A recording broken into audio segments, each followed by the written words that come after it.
begins with motion, turning and turning in the widening gyre. The falcon cannot hear the falconer. Things fall apart, the center cannot hold. Oh, things really fell apart when Gogo died. And after that, Myrna was diagnosed with juvenile idiopathic arthritis. She hated being called juvenile. She ran away. She ran all the way to New York City to be with Martha Graham. And Martha Graham actually took her in. But Martha gently and firmly told her that no, a dance career with that kind of disease was not a possibility. But that she can and she should channel her voice into something extraordinary. Daddy went to get her. All hell broke loose. She came home. She cut off all her hair. She started drinking and running around. The center cannot hold. Mere anarchy is loosed upon the world. Anarchy? Anarchy is not the most constructive form of change, Myrna. The blood-dimmed tide is loosed, and everywhere the ceremony of innocence is drowned. The best lack full conviction, but the worst, Myrna, the worst are full of passionate intensity. Passionate intensity. Oh, believe you me. I know all about it. It's easy to get caught up in it sometimes. Weird. Hi. Yes, he is. He's in class today. No, he's great. Thank you. What? Yeah, sure. Yeah, I'll give it to him. Yeah, absolutely. I'll send him now. Thank you. What was it? Ooh, plagiarism. Okay. Yeah. You know, I can cover that. Okay, great. I'll see you. Thank you.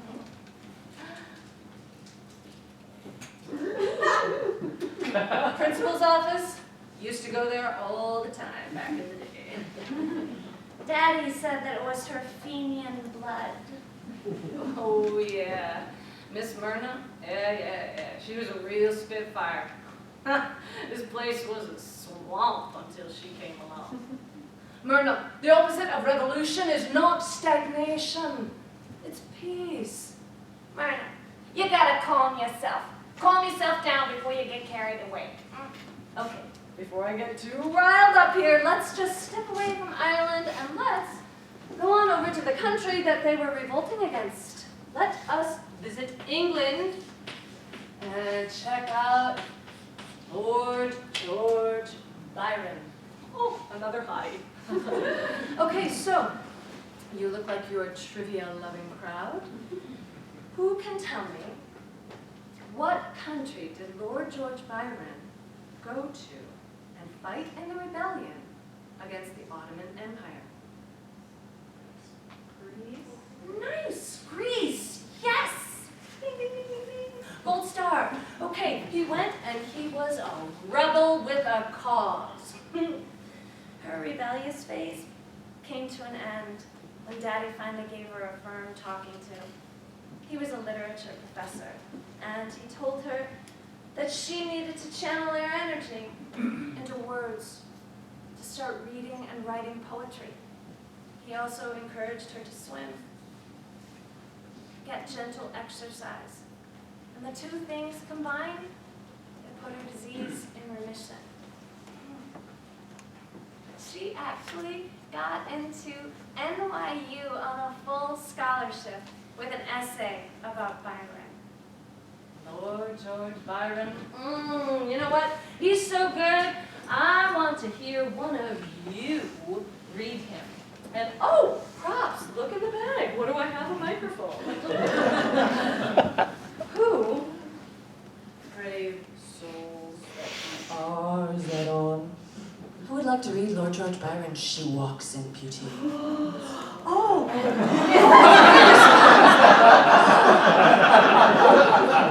Where did that come from? Oh God. Oh! Look at this, look at this! I'm so excited. Name, please? Liz Bukai. Liz!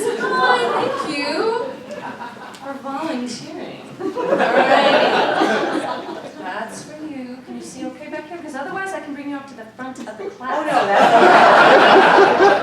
I'm superb right where I am. Okay, so am I. Let's have it. All right. She walks in beauty like the night, of cloudless climes and starry skies, and all that's best of dark and bright meet in her aspect and her eyes.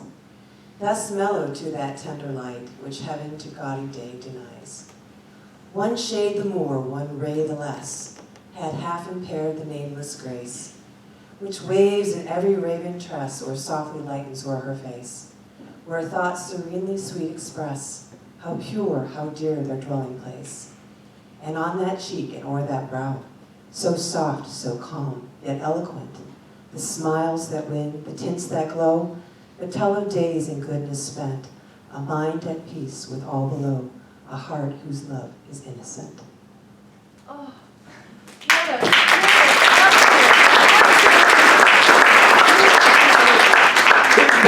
Liz, that was beautiful.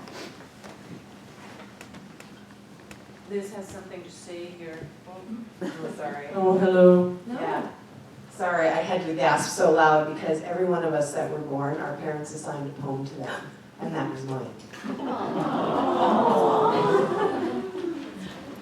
It fits you perfectly. Yes! Don't make that! I love this. Can you imagine having Liz read that to you on a first date? Or Byron write it about you? Or your parents dedicate that poem to you? I love Byron. We both loved Byron, but he was my speciality. We used to laugh that if he were alive, we would have vied over him as a suitor. Once, some colleagues of ours called me brittle, and I took offense to it. Myrna, bless her heart, she wrote a poem. It was based on She Walks in Beauty.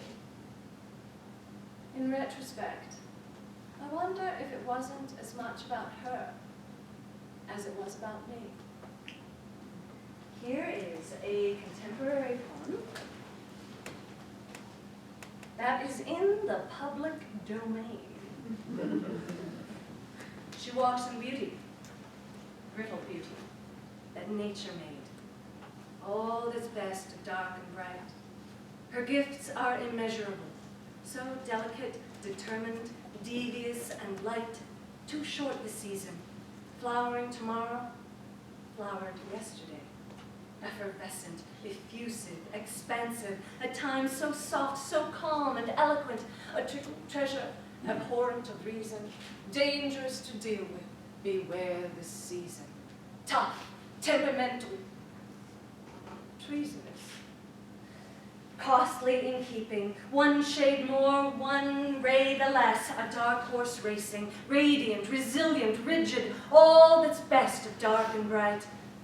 A smile that wins, a heart filled with shadows, and love, and innocence, and a mind at peace, or is it at war, with all above? We are not at war, Myrna. The three of us, myself, Elliot, and Myrna, would argue over the ethics of that poem for hours. All right, you might be saying to yourself, whoa, whoa, whoa, wait a minute, that is plagiarism. Well, let me explain to you why it is not. Byron has been dead for years. His work firmly sits in the public domain. He is also acknowledged, and acknowledgement is critical when it comes to plagiarism. He's acknowledged in the title, Byron's Brittle Beauty, and he is acknowledged here in the writing, in footnotes. This is important. Now, how is that poem in the public domain? Well, I say it is, because I wrote it and I placed it there, no copyright necessary. Have at it. You know what? Ownership, the whole idea of it, makes me a little bit crazy. Marriage is not about me owning you, Myrna. She and Elliot also argued over marriage for hours on end. She refused to acknowledge his feelings. like Miss Myrna wasn't married? Oh, my guess is she stole a lot of hearts along the way. I am not in any way, shape, or form condoning unethical behavior. No, no to plagiarism, no to piracy, no to theft. But this does bring back a paradoxical notion. Is it possible for us to do anything without stealing, or at least borrowing, from someone, somewhere in the world? Every great culture has its poets and artists, and we riff on them all the time. All the time! You know what? Speaking of great cultures, this is not a very culturally diverse board, so let's go to China. We're going to touch on Li Bo. Oh, you know what? They also spell it like this. Li Bo, 7th century poet in China, dubbed an immortal banished from heaven. Yeah, when she brought up Li Bo, I knew we were definitely kindred spirits. No pun intended. Li Bo. This work is going to sound surprisingly contemporary. Ooh, this one's really small.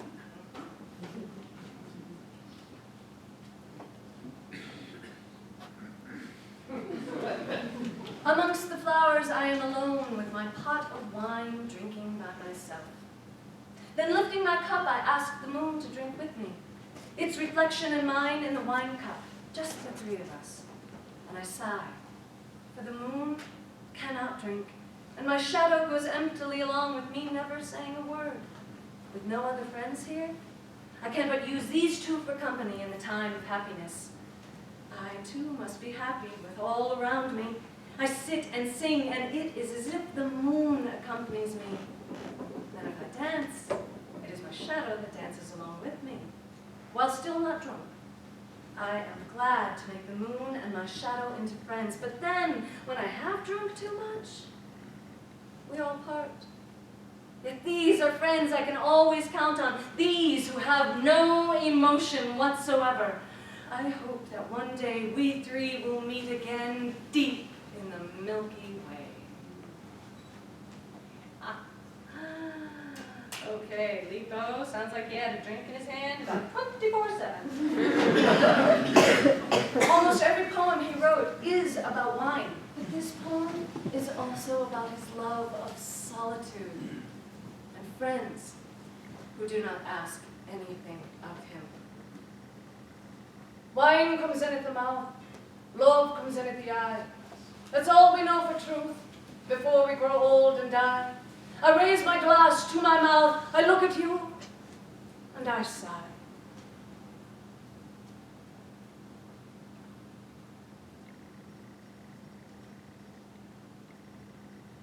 I have lost my train of thought. Drinking. Oh, yeah, Li Bo.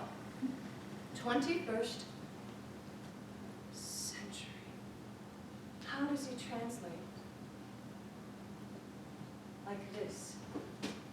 Li Bo, immortal, banished from heaven.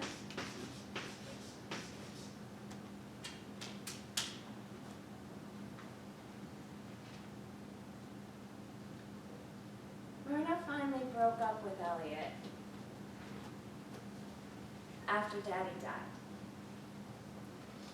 She started traveling more and more, drinking more and more. Coco always used to say that I was the yin to her yang. I was. I married early, I had a family, I had my faith, and I think I had something that Myrna didn't always have. And that's perspective. She and Elliot came home together after she finished her dissertation. She passed her oral exams, and we had a great celebration. The next morning, Daddy went out to fish, and then we all went down in the afternoon to have a picnic. I saw it first. I saw he wasn't moving in the water. And Myrna She tried to save him. She grabbed him out, she tried to resuscitate him, and she never stopped believing that if she'd been swimming by his side, it wouldn't have happened. The teaching, the traveling, the drinking, I think that it all helped keep her demons at bay. Immortals banished from heaven. What a title. What a metaphor. You know what? I think that a lot of great poets and artists are immortals banished from heaven. I think that they're AWOL. I think that they are taking a vacation, a brief respite from the great beyond. I mean, let's think about it. Let's think about artists like, I don't know, Jimi Hendrix, Jim Morrison, Anne Sexton, Sylvia Plath, Philip Seymour Hoffman, Amy Winehouse. Do you want to add? Let's go. There are so many of these people out there. And I also think that the homeless man down the street, that he could be an immortal banished from heaven too. Yeah, and when they get here, when they get trapped in mortality, in the day-to-day diddy-doos of life that can drag us all down, I think that they start to create and write, and their inner revolutions of drinking and drug use, it is all just a means to get back to the place, the paradise from which they fled in the first place. But while they're here on Earth, they are trying desperately to get us all back onto the cosmic groove train of life. Maxine always knew when Myrna was getting off track. Myrna made wonderful connections, but she didn't always harness them. Her connections, they were propelled by desire. The connections that Myrna made, they evoked desire. Myrna, sweetie, the metaphors that you make, they're not working all the time. You gotta find a metaphor for you. You gotta find a metaphor for teachers. Your students, they need a through line. You and your students, they need that. Well, I don't know. I guess I'd call Miss Myrna a wanderer, She was here and then she was gone. A worshiper. When Martha Graham died, she built a shrine to her at the lake house. She was a lover of leaving, and then she left. What's your metaphor?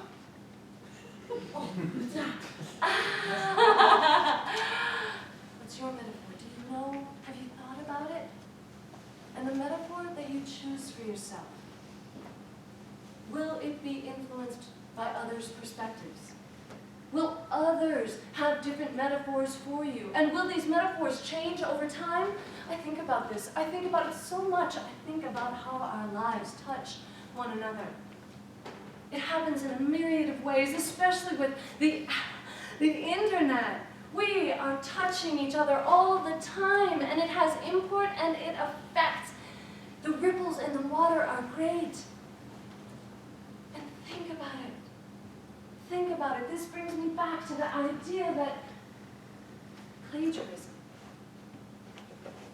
How is it possible for us not to pick up on lines and phrases and metaphors that other people have created? I mean, immortal banished from heaven? Hello, I got that off the internet. These things burrow into our minds and they will resurrect themselves. And I say, viva the resurrection! Did you know that one of the most important plagiarism cases of the day, George Harrison stealing a riff from the Chiffons? Listen up. He's so fine, my sweet Lord. In the courtroom, George Harrison pleaded that he subconsciously plagiarized. And he was found guilty. Guilty as charged. Our lives, our words, we are hopelessly, wondrously intertwined, and I say, viva the reflection. I have burnt bridges I wish I could rebuild. I have torn hearts I wish I could mend. I have walked away when I should have stayed. How strange it is to see ourselves reflected in one another's eyes. I see you, Myrna. I see all of you. John Mills wrote that poem on his blog page, and blogs, unless you copyright your material, are in the public domain. Sometimes I just get overwhelmed with it all. Let's go back to Mr. Fischbacher's notes here. Do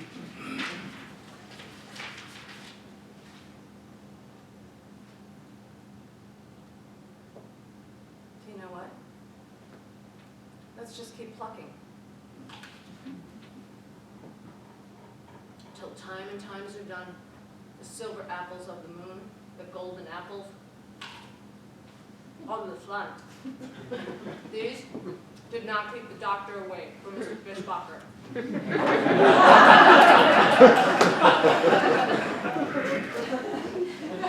Mr. Fischbacher's gone, so we're just going to add somebody to this list who's not quite in the public domain. Maggie Estep. Maggie Estep. Oh yes, I remember her. That's who she dragged me to at the Fez. Not exactly my cup of tea, but I could appreciate her raw genius. Maggie Estep. She came on to the spoken word and the slam poetry scene in the late 1980s like nobody's business. She gave a voice to not-so-normal people, speaking to them and for them, loudly and proudly and with conviction. To hell with sticking my head in an oven, I'm happy. I'm ridiculously, vengefully happy. I'm doing circus tricks with forks. I'm cutting off all my limbs. Myrna, are you really happy? Maggie Estep, when I heard her do Hey Baby, oh, woo, woke me up in a way, goodness, like I've never been before. And I think it's going to wake you up too.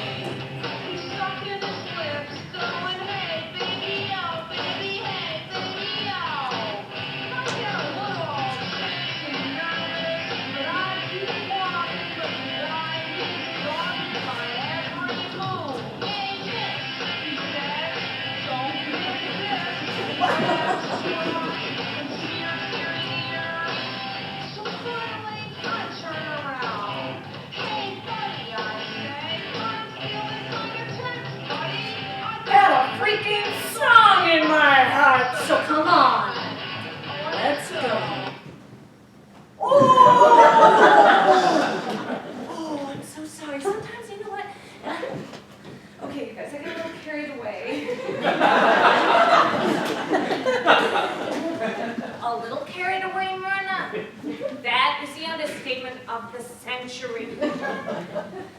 But your words are important. If you don't say them, no one else will. Okay, it's true. I've got some radical ideas about the classroom. No child left behind? Good riddance! Standardized testing? Shut the front door! Censorship! Oh, hello, let's burn books, but the ideas are incombustible. Okay. Before I dismiss you today, damn it, Myrna, do not dismiss me like one of your students. Before I dismiss you, I'm going to give you some homework, all right? I want you to write. There's paper in the back of the classroom, and there are pens. Write. Write whatever comes to your mind. Tell me if you want to write another haiku, do that. Write a letter to someone that you write a letter of recommendation for me. I'm probably going to need one after this. Write like there's no tomorrow. A teacher of mine once said to me, "Your voice is unique and no one can express it but you." It's too true, my friends. It is too true. And if you want to, you can even write like a Sufi. Hafiz. 13th century mystic poet from the country which is known now as Iran.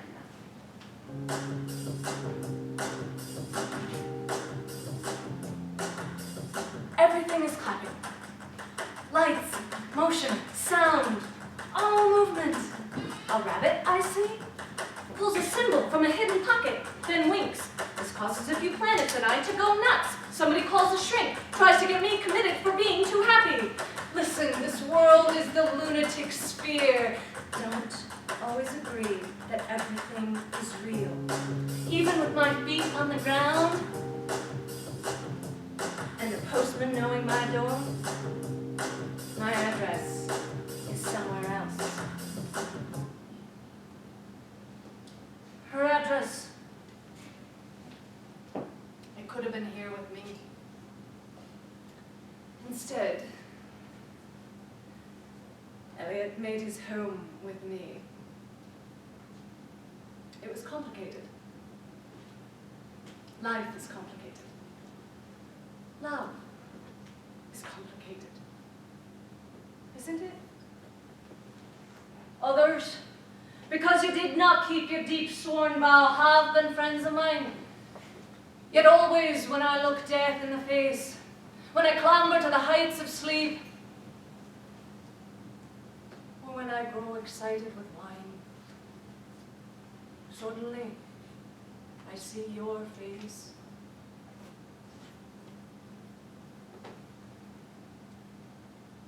Myrna said that she was happy for Elliot and me, and I did not doubt her. She was very transparent when it came to things like that. But I'm no fool. I know Elliot still loves her.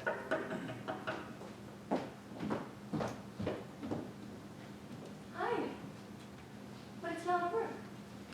For what? Yes, yeah, absolutely. Me? Now? Will you call somebody in? Sure, yes, yeah, okay. Sorry, class. I have to go. Are there video cameras in here? Tommy, you and I have been summoned to the principal's office. So, I tell you what, Mrs. Fredrickson is going to come in, and I told you we would get back to this. While I'm gone, ponder. Poetry sucks. Life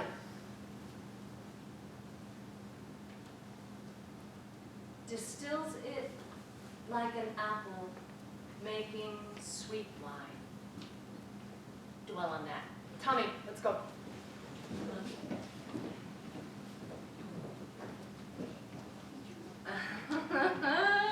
Yeah, all right, have a seat. Seriously? Do they always make you sit in these? Ow. This feels like an intimidation tactic. That's cool. You do not have to talk to me. I know how to pass the time. Or not. Tommy. Tom. Is it okay if I call you Tom? You seem like more of a Tom. I see you. I get it. And by the way, I can also smell it on you. I don't know what you're going through, but I can see that it is real and it's hard. And I get that. I also see and feel that you've got a strong, urgent voice. Riding QWERTY? Who puts that in a haiku? It's brilliant. Do not let those words go to waste. And do not text and drive. It's dangerous. I used to think that motion was the way and the truth and the light. But it's not. Not for me.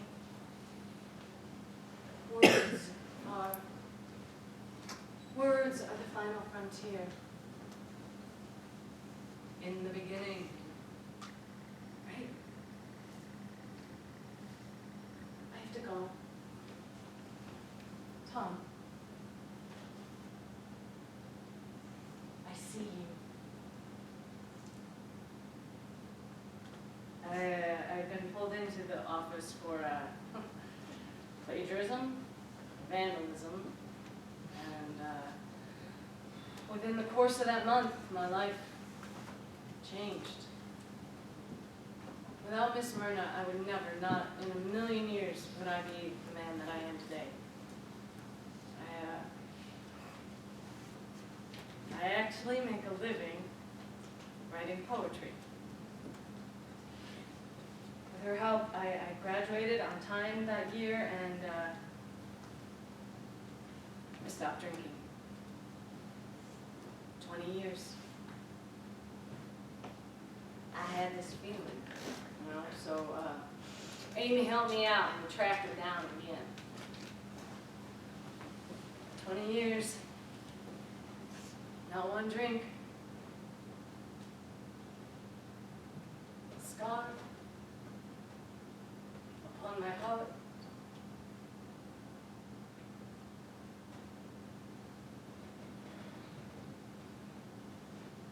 She rallied. After Maxine's death, Myrna rallied.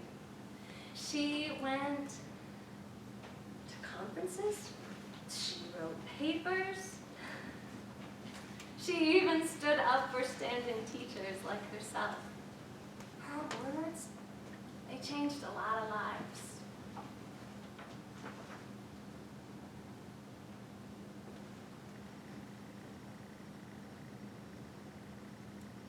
She walks in beauty.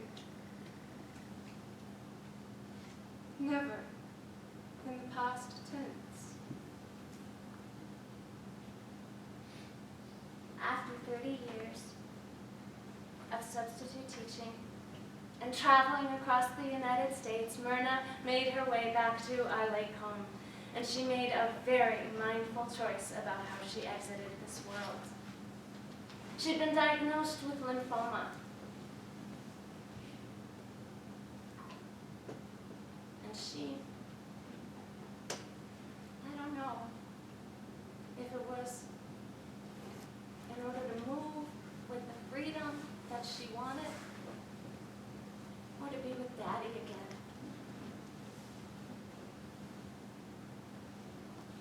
None of us will ever really know. What I know is that she's with me. She's living inside me. I went on a bender when I heard the news, and somewhere in my stupor, I heard her. Tom, I see you. And I woke up. I woke up knowing that good teachers and their words, they stayed with you for life. They get inside your head,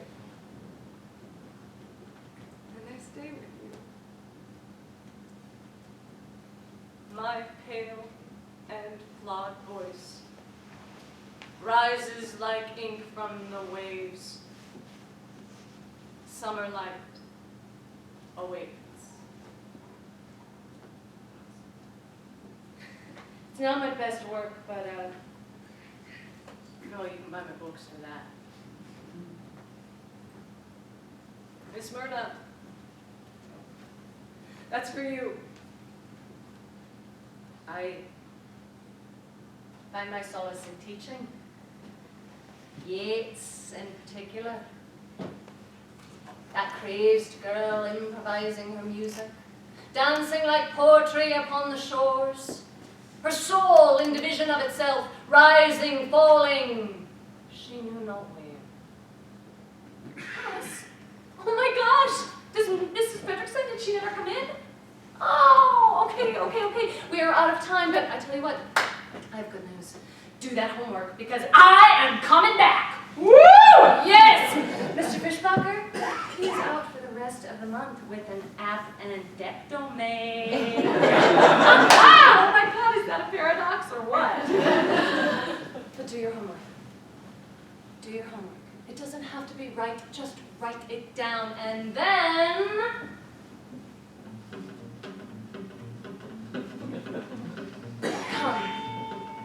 Come, you wanderers, you worshippers, you lovers of leaving, come! Come, even if you've broken your vows 1,000 times, come! Because ours is not a caravan of despair. Rumi. Oh, 1971 materials. That's so sad. Rumi, and in case you were wondering where Yeats goes, number 2. Oh, class. Just know this. Today, I saw you.